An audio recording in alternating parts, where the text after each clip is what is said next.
आज हम पढ़ने जा रहे हैं टेंजेंट एंड नॉर्मल्स जो 6.2 है basically. So if you want to buy the most student guide notes you can order from the link in description. मैं टिप्स एंड ट्रिक्स हैं बेसिकली, जिसमें हमारे पास काफ़ी टिप्स एंड ट्रिक्स हैं हर चैप्टर के, जो शॉर्ट ट्रिक्स हम पढ़ाते हैं। और if you want to buy the recorded lectures, इसमें हमने बहुत डिटेल में बहुत सारी चीज़ें पढ़ाई हुई हैं, तो आप इंस्टाग्राम पर आकर इन्फॉर्मेशन ले सकते हैं।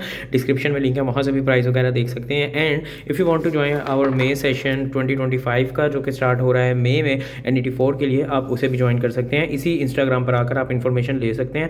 हमारे काफ़ी अच्छे माशाल्लाह से स्कोर आता है। आज हम पढ़ने जा रहे हैं टेंजेंट एंड नॉर्मल्स। अच्छा, टेंजेंट एंड नॉर्मल्स बहुत इंपॉर्टेंट कॉन्सेप्ट है और बहुत कंफ्यूजिंग कॉन्सेप्ट भी है बेसिकली, क्योंकि स्टूडेंट्स इसमें कंफ्यूज होते हैं एक्चुअली। टेंजेंट होता क्या है? किसी भी कर्व, कोई भी कर्व ले लो, पैराबोला, हाइपरबोला, कोई एक सिंपल कर्व ले लो, उसमें से किसी एक पॉइंट से अगर एक लाइन गुजरती है, उस लाइन को हम टेंजेंट कहते हैं, ठीक है ना। और नॉर्मल क्या होता है? नॉर्मल बेसिकली होता है उस टेंजेंट का परपेंडिकुलर लाइन, वो नॉर्मल होती है, जो बेसिकली इसके साथ 90 का एंगल बनाती है, वो नॉर्मल होती है। और जो देखो नॉर्मल जो होती है वो बेसिकली सेंटर से गुजर रही है ना, ठीक है ना, क्योंकि वो सेंटर से गुजरती है। अगर एक सर्कल का टेंजेंट है तो उसका जो नॉर्मल होगा वो हमेशा सेंटर से गुजरेगा। सो बेसिकली ये हमारे पास एक टेंजेंट की डेफिनेशन है और एक नॉर्मल की डेफिनेशन है। उसके बाद हम पढ़ लेते हैं equation of tangent. Equation of tangent का क्या मतलब है कि अगर आपके पास एक पॉइंट दिया गया है कि ये पॉइंट है, इस पे एक सर्कल के इस पॉइंट पे एक लाइन कट कर रही है, ठीक है ना। अब उस सर्कल का जो G और F होगा, जो हमने पढ़ा था, G और F बेसिकली सेंटर होता है, -G और -F जो होता है वो सेंटर होता है, जिसे हम फाइंड करते हैं, ठीक है ना। G और F होगा, वो X और X, ये Y तो ऐसे ही है, और Y1 और X1 वो है जिस पॉइंट पे वो कट कर रहा है बेसिकली। अगर आप इन सब पॉइंट चीज़ों को इस इक्वेशन में पुट करेंगे तो आपके पास एक इक्वेशन बनेगी जिसे हम इक्वेशन ऑफ टेंजेंट कहते हैं। सिमिलरली इक्वेशन ऑफ नॉर्मल जो है वो हमारे पास बेसिकली इसके परपेंडिकुलर होता है, ठीक है ना। तो उसकी इक्वेशन ये हमारे पास बनती है, ठीक है ना। एक सर्कल के नॉर्मल की इक्वेशन जो बनती है वो हमारे पास ये बनती है कि जिसमें G और F ऐसे आ गया, और Y1 और Y2 के किसी पॉइंट का नॉर्मल हमने अगर फाइंड करना है, उस वो पॉइंट्स आ गए, ठीक है। ये इस तरह का MCQs हमने पहले भी किया था, ठीक है, पिछली वीडियो में भी किया था। इसे आप लोगों ने खुद सॉल्व करना है कि ये वाले point determine whether the points, ये वाला इनसाइड और आउटसाइड ऑफ द सर्कल लाई करता है, सर्कल के अंदर लाई करता है या बाहर लाई करता है, ठीक है ना। हमने पिछली वीडियो में कहा था रेडियस से अगर छोटा होगा तो इसका मतलब सर्कल के अंदर लाई कर रहा है, रेडियस से अगर बड़ा होगा तो इसका मतलब सर्कल से बाहर लाई कर रहा है, ठीक है ना। आपने बेसिकली इसे, इस पूरे पॉइंट को पुट करना है इस इक्वेशन के अंदर, and if the result is greater than 0 then आपके पास ये रेडियस से बाहर जा रहा है, ठीक है ना। If it's less than 0 then ये रेडियस के अंदर है, ठीक है ना। And if it's equal to 0 then ये रेडियस के ऊपर है, ठीक है ना, बेसिकली सेंटर के ऊपर है, ठीक है ना। तो हमारे पास, आपने इसे पुट किया तो आंसर हमारे पास इनसाइड ऑफ द सर्कल आएगा। ये मैं आपको सॉल्व भी करके वैसे दिखा सकता हूँ, जैसे था x² + y² मतलब -5 का स्क्वायर, ठीक है ना, +6 का स्क्वायर, +4 × -5 -6 इंटू बेसिकली 6 -12, ठीक है ना। तो ये आ गया 25 + 36 -20 -36 -12, 36 से गया। इन सब को आप करेंगे तो ये लेस देन 0 आएगा, विच मीन्स कि ये इनसाइड द सर्कल है। अब आप लोग एक चीज़ देख लेना, जैसे कि मैंने आप लोगों को बताया है बेसिकली कि हमारे पास जो वो होता है ना, सॉरी, हमारे पास जो एक लीनियर होती है ना, हमारे पास लाइन, कोई भी लाइन होगी वो सर्कल को 2 पॉइंट्स पे इंटरसेक्ट कर सकती है। लेट्स सपोज एक सर्कल है, एक लीनियर लाइन बन निकाली, ठीक है ना, वो सर्कल को 2 पॉइंट्स पे इंटरसेक्ट कर रही है, ठीक है ना, इससे ज़्यादा नहीं करेगी। तो ये बात आप लोगों ने याद रख लेनी है, ये MCQs वगैरह में भी आ जाती है। ये 3 जो चीज़ें हैं ये आप लोग वैसे याद कर सकते हो, इसकी बहुत लंबी एक्सप्लेनेशन है, मैं एक्सप्लेन कर सकता हूँ, लेकिन वीडियो आधे घंटे 45 मिनट तक जा सकती है। मेरा यहाँ पर पॉइंट है आप लोगों को MCQs और शॉर्ट ट्रिक्स वगैरह बताना, और वो बताना जिस तरह के MCQs आते हैं। सो इसे मैं एक्सप्लेनेशन से डिस्कस नहीं करूँगा ज़्यादा, आप लोग इसे फर्दर वीडियोस में देख सकते हो, ठीक है ना। इंशाल्लाह अगर मैं फ्यूचर में अपलोड करता हूँ डिटेल के साथ, कुछ चीज़ें मैं आगे मैं प्लान कर रहा हूँ डिटेल के साथ कुछ चीज़ें अपलोड करने की, ठीक है ना। अच्छा, लेंथ ऑफ टेंजेंट बहुत इंपॉर्टेंट चीज़ है कि अगर आपको एक पॉइंट दिया गया है और एक सर्कल दिया गया है, ठीक है, एक पॉइंट है और एक सर्कल है, इस सर्कल की डेफिनेशन आपको दी गई है, ठीक है ना, कुछ भी, और ये पॉइंट दिया गया है, इस पॉइंट से इस सर्कल का आपने डिस्टेंस फाइंड करना है ना, ठीक है ना। इस डिस्टेंस को हम कहते हैं टेंजेंशियल डिस्टेंस भी कहते हैं या लेंथ ऑफ टेंजेंट भी कहते हैं, ठीक है। तो उससे आपने उस पॉइंट को उस पॉइंट को इधर पुट करना है इस इक्वेशन में, G और F आपने निकालना है उस सर्कल की डेफिनेशन से, और आपके पास, हमारे पास टेंजेंशियल डिस्टेंस आ जाएगा। इस तरह के बहुत MCQs आते हैं। तो area and circumference of circle, ये बहुत ही बचपन में हम पढ़ते होते थे कि एरिया ऑफ सर्कल πr² होता है, सर्कमफेरेंस ऑफ सर्कल 2πr² 2π होता है, ठीक है ना।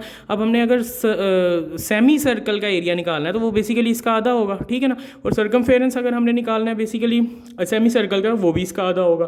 तो basically pi r square by 2 होता है हमारे पास सेमी सर्कल का एरिया, और पाई आर होता है सर्कमफेरेंस ऑफ सेमी सर्कल। तो यही बातें मैंने अगले पेज में भी लिखी हुई हैं, ठीक है ना। यहाँ पर के एरिया ऑफ सेमी सर्कल ये होता है एंड सर्कमफेरेंस ये होता है। अब ये मैंने नोट लिखा हुआ है, ये मोइस्ट्रोन गाइड के बेसिकली हमारे नोट्स हैं, टॉपर्स नोट्स, आप लिंक से डिस्क्रिप्शन में लिंक है, वहाँ से ऑर्डर भी करवा सकते हैं। वहाँ पर हम मेंशन करते हैं कौन कौन सी एक्सरसाइज आपने करनी है। तो यहाँ पर लिखा हुआ है कि 6.2 from hand is a must, आपने 6.2 ज़रूर करनी है हाथ से, फिर आपको चीज़ों की बहुत ज़्यादा समझ आएगी। अच्छा जी, अब हम MCQs पे आ गए हैं। तो भाई साहब ये MCQs आपने खुद भी एक बार सॉल्व करने की कोशिश करनी है। ये मेरे पास रफ पेज है जिसमें मैं सॉल्व करके दिखाऊंगा। आपको ना पहले कॉन्सेप्ट्स बहुत क्लियर होने चाहिए हर चीज़ के, फिर आपको ये MCQs अच्छे तरीके से समझ आएंगे। और कॉन्सेप्ट्स क्लियर होने के लिए हैंड से करना चीज़ें बहुत ज़रूरी हैं, ठीक है ना। 6.2 को हाथ से करना बहुत ज़रूरी है। इसी तरह 6.1 को भी हाथ से आपने ज़रूर करना है। अच्छा, 3x - 2y + k is a tangent to the circle x² + y² + 6x - 4। तो बेसिकली वो कह रहा है मेरे पास एक लाइन है, ठीक है, 3x - 2y, ठीक है ना, और क्या है +k = 0, जो कि टेंजेंट है सर्कल की x² + y² + 6x - 4y, ठीक है ना, x² + y + 6x - 4y = 0। अब इस की ना ये एक लाइन है जो कि इस सर्कल की टेंजेंट है, ठीक है ना। ये एक लाइन है जो इस सर्कल की टेंजेंट है, और बेसिकली हमारे पास जो वो कह रहा है k की वैल्यू क्या होगी, ठीक है ना। अब k की वैल्यू फाइंड करने के लिए आपको कुछ रिलेशंस पता होने चाहिए, कुछ चीज़ें पता होनी चाहिए। सबसे पहले तो देखो, मैंने आप लोगों को बताया था कि अगर एक सर्कल है उससे एक टेंजेंट गुजर रहा है, ठीक है ना, तो सबसे पहले तो मैंने आपको कहा था कि वो जो ये लाइन है ना, सेंटर से टेंजेंट का डिस्टेंस जो होगा वो एक परपेंडिकुलर डिस्टेंस होगा। मैंने आपको बताया था क्योंकि वो नॉर्मल होता है और वो सेंटर से लाई कर रहा होता है। सेंटर से जो डिस्टेंस होता है ना यहाँ तक का, वो परपेंडिकुलर डिस्टेंस होता है। और परपेंडिकुलर डिस्टेंस फाइंड करने के लिए हमारे पास होता है ax1 + by1 + c, इसका हम मॉड्यूल लेते होते हैं, divided by a² + b², under root. ये हमने 4th चैप्टर में पढ़ा था कि अगर एक पॉइंट से परपेंडिकुलर लाइन का आपने डिस्टेंस फाइंड करना है तो वो ये होता है। अब देखो, परपेंडिकुलर डिस्टेंस जो होता है हमारे पास, ये रेडियस नहीं है, रेडियस के इक्वल होगा। अब हमने इस रिलेशन को यूज़ करते हुए हमने k की वैल्यू फाइंड करनी है। k की वैल्यू क्या है, बेसिकली देखो, ax, सबसे पहले हम g और f निकाल लेंगे। 2g = 6 है हमारे पास, g = 3 है, ठीक है। इसी तरह हमारे पास 2f जो है वो हमारे पास -4 है, तो f = -2 है, ठीक है ना। अब हमने ये निकाल लिया। अब हमारे पास आ जाता है बेसिकली भाई, अच्छा, अब हमारे पास आ जाता है बेसिकली कि हमारे पास g भी आ गया, हमारे पास f भी आ गया। अब हमारे पास हमने इसका रेडियस फाइंड कर लेना। रेडियस हमारे पास आएगा 3 का स्क्वायर, ठीक है ना, +-2 का स्क्वायर, प्लस हमारे पास c आता है, c बेसिकली इसमें 0 ही है, तो ये आ जाएगा 9 + 4 आ जाएगा, तो =√13 आ जाएगा, ठीक है ना। रेडियस हमारे पास √13 आ गया। इसके बाद हमने क्या करना है, हमारे पास अब ये राइट हैंड साइड तो आ गई √13, ठीक है ना। अब हमारे पास ax1 बेसिकली हमने डालना है यहाँ पर। ax1 का मतलब है हमारे पास इस इक्वेशन में हमने बेसिकली वो पॉइंट्स पुट करने हैं जहाँ से हमने डिस्टेंस फाइंड करना है। अब हमने ये हमारे पास इक्वेशन इस लाइन की है, हमने इधर से डिस्टेंस फाइंड करना है ना, तो बेसिकली हमने सेंटर से डिस्टेंस फाइंड करना है। तो सेंटर के पॉइंट्स हमें पता होने चाहिए। सेंटर के पॉइंट्स हम g और f से नहीं निकाल सकते। सेंटर होता है हमारे पास -g - f, ठीक है ना, और हमारे पास ये आ जाएगा -3 और 2, ये हमारे पास सेंटर आ गया। अब आपको देखने में बड़ा लंबा MCQs लग रहा होगा कि भाई ये क्या हम सेंटर निकाल रहे हैं। भाई कुछ भी बड़ा MCQs नहीं है, अगर आपके फिंगर टिप्स पे है ना ये सारी चीज़ें, तो आपको फ़ौरन आप कर लोगे, ठीक है ना। अब आपने सेंटर भी निकाल लिया, तो बेसिकली अब आप सेंटर से इस लाइन का डिस्टेंस, परपेंडिकुलर डिस्टेंस फाइंड करना चाह रहे हो, which is equal to radius, simply. अब आपके पास क्या होगा, आपने पुट किया 3, अब इस इक्वेशन में मैं पुट कर रहा हूँ सेंटर, ठीक है ना। 3x मेरे पास है -3, ठीक है ना, और मेरे पास आ गया -2, y मेरे पास है 2, ठीक है ना, प्लस k, इसका ये डिस्टेंस डिवाइडेड बाय मेरे पास आ जाएगा a² + b² विच इज़ 3 का स्क्वायर प्लस -2 का स्क्वायर अंडर रूट, ठीक है ना। अब इसे हम फर्दर सॉल्व करेंगे। मेरे पास -9 आ जाएगा, -4 आ जाएगा, प्लस k आ जाएगा, इसका ये आ जाएगा, और इसके बाद हमारे पास आ जाएगा 9, और फिर ये मेरे पास आ जाएगा 4, अंडर रूट आ जाएगा = √13, ये मेरे पास आ जाएगा -13 प्लस k, ठीक है ना, डिवाइडेड बाय √13 = √13 मल्टीप्लाई जब होगा तो 13 ही रह जाएगा। सो बेसिकली मेरे पास आ गया -13 प्लस k = 13, ठीक है ना। अब आपने क्या किया, आपने बेसिकली ये मॉड्यूल है तो बेसिकली ये दो तरह से निकलेगा, -13 प्लस के इज़ इक्वल टू 13, ठीक है ना। आप एक बार उधर लेकर जाओगे तो के इज़ इक्वल टू 26 आएगा और के इज़ इक्वल टू 0 आएगा, ठीक है ना। ये दो आंसर्स आपके निकलेंगे अगर आप थोड़ा सा सॉल्व करोगे। तो बेसिकली आपके पास 26 का ऑप्शन तो नहीं होगा, अगर 26 का भी ऑप्शन यहाँ पर होता ना तो आपने बोथ ए एंड बी का ऑप्शन भी होना लाजमी था, ठीक है ना।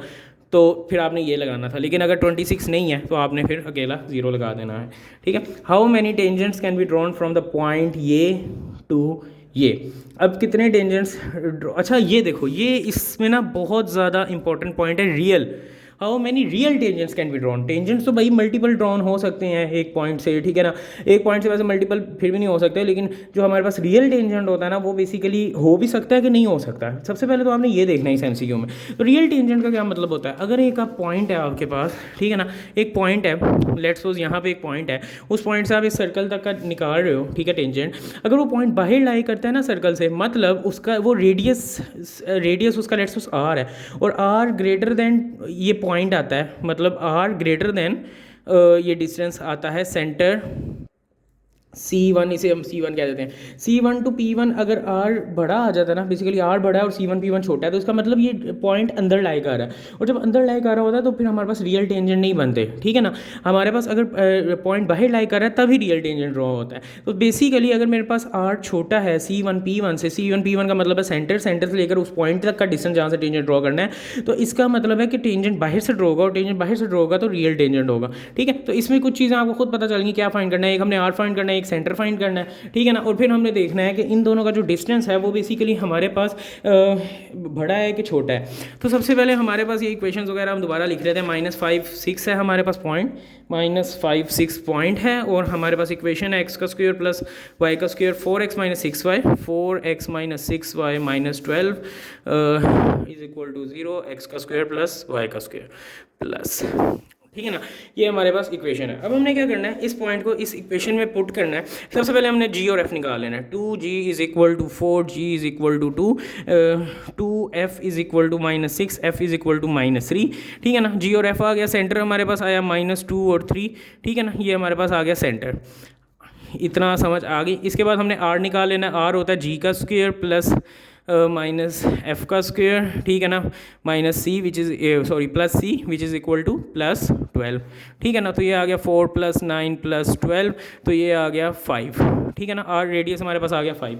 अब हमारा रेडियस 5 आ गया। अब हमने देखना है कि रेडियस तो हमारे पास 5 है, ठीक है ना, रेडियस हमारे पास 5 है।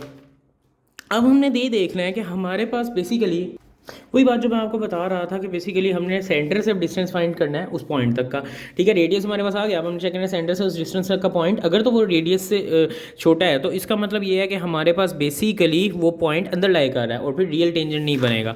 आ जाओ जी, अब हमारे पास सेंटर जो है वो ये, ठीक है, पॉइंट हमारे पास ये था जो उन्होंने दिया हुआ था, टेंजेंशियल पॉइंट, ठीक है ना।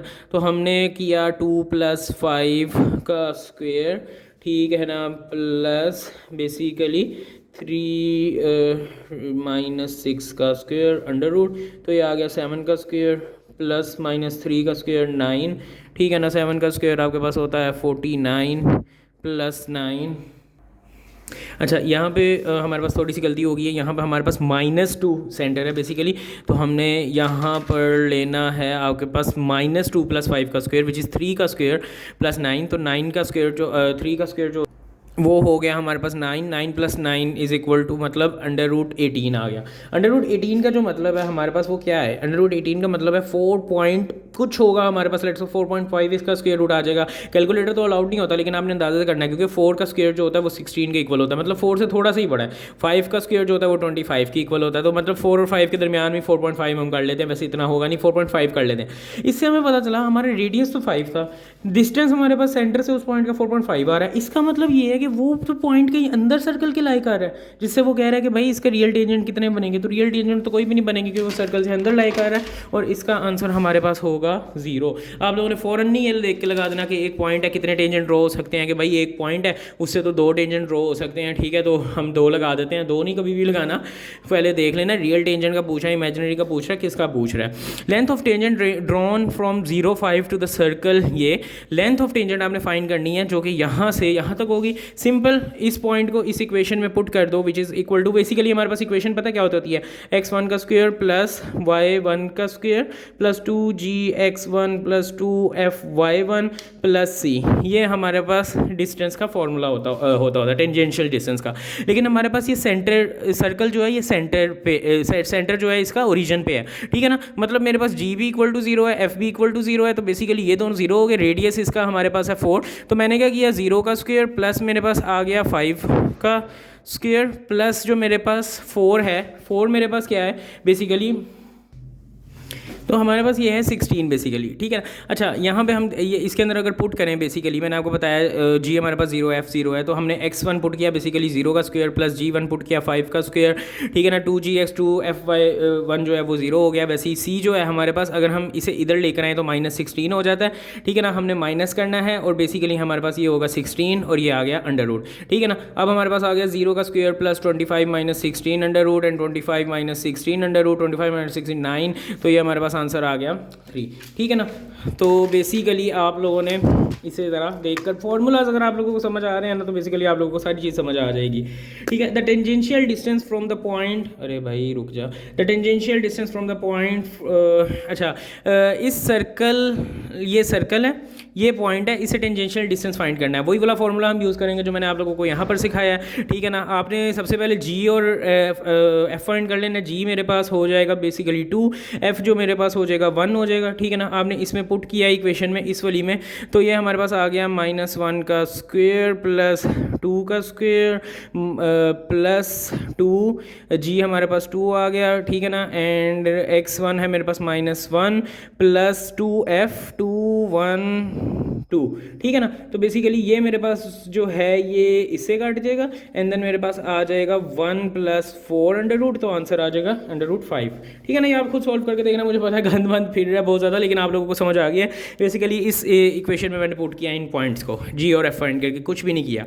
2 circles touch internally if and only if.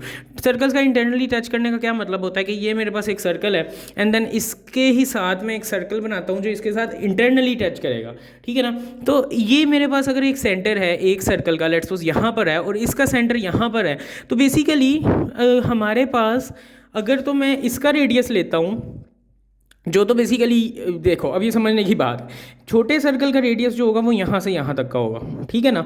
और बड़े सर्कल का जो रेडियस होगा वो होगा बेसिकली यहाँ से यहाँ तक का, ठीक है ना। तो बेसिकली मैंने ये देखना है कि अगर मेरे पास ये है, ठीक है ना, इसका मैं पूरे से इसे माइनस कर देता हूँ तो मेरे पास इन दोनों के सेंटर का डिस्टेंस नहीं आ जाएगा। ये देखो ये पूरा सेंटर है, ठीक है, ये पूरा रेडियस है, ठीक है ना, बड़े सर्कल का, ये है छोटे सर्कल का। अब मैं इस पूरे में से इसे माइनस कर दूंगा तो इन दोनों के सेंटर्स का डिस्टेंस आ जाएगा मेरे पास, समझने वाली बात है। So basically C1 into C2 मेरे पास R1 माइनस R2 होगा, लेकिन ये याद रखना ये हमारे पास हमेशा पॉजिटिव होगा, तो आपने मॉड्यूल लेना है, ठीक है, इसे ये वाला कभी नहीं लगाना, ये वाला ही लगाना है। तो ये बेसिकली थोड़ी समझने की बात है। एक्सटर्नली भी टच करते हैं, फिर हमारे पास अगर एक्सटर्नली टच करते हैं तो बेसिकली मेरे पास R1 प्लस R2 हो जाता है, ठीक है ना। यहाँ इसका रेडियस प्लस इसका रेडियस, तो दोनों का सेंटर यहाँ से लेकर यहाँ तक का डिस्टेंस हो जाता होता है। तो इसी तरह हम बहुत ज़्यादा चीज़ें होती हैं यार, बेसिकली आपको कॉन्सेप्ट क्लियर है ना, तो फिर आपकी बहुत ज़्यादा चीज़ें आसान हो जाती है ज़िंदगी में। मिलते हैं नेक्स्ट एपिसोड में जिसमें हम सब प्रॉपर्टीज़ का प्रूफ पढ़ेंगे। तब तक के लिए अल्लाह हाफिज़।